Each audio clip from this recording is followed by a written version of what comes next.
Cannabis Planet, a gift from the galaxy. Welcome to Cannabis Planet. I'm Brendan Stone. And I'm Jean Marie Tolkien. Tonight we have a great show planned for you. My name is Chris Goldstein. I'm with NORML New Jersey and Philly NORML, the Coalition for Medical Marijuana of New Jersey and Pennsylvanians for Medical Marijuana. We've had a lot of activity on the East Coast this year for marijuana law reform. We passed a medical marijuana law in New Jersey. Unfortunately, it's the most restrictive law in the nation.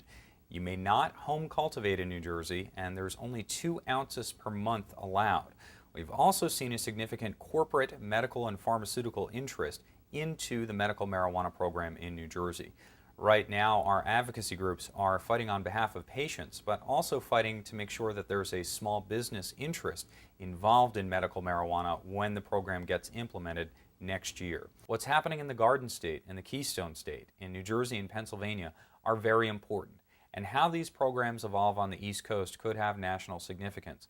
We've already seen Washington, D.C. take the cues from New Jersey's very restrictive law and offer no home cultivation and 2 ounces per month as the limit for patients there.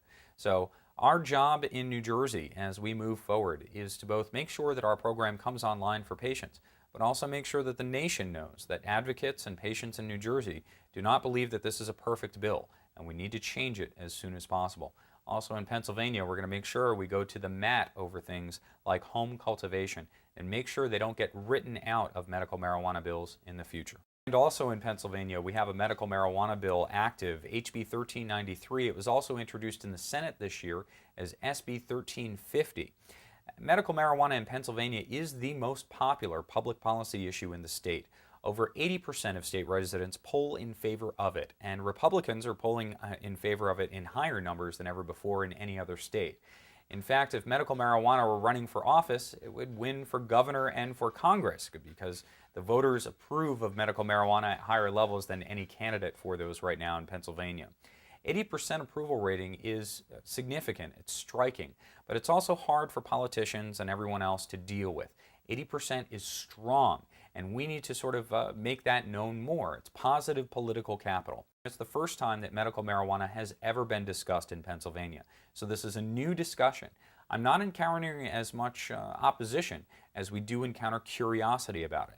And we have to face it that although this may seem passé to go through this process in California or in states that have already had this for a decade or more, this is an important new discussion in places like Pennsylvania.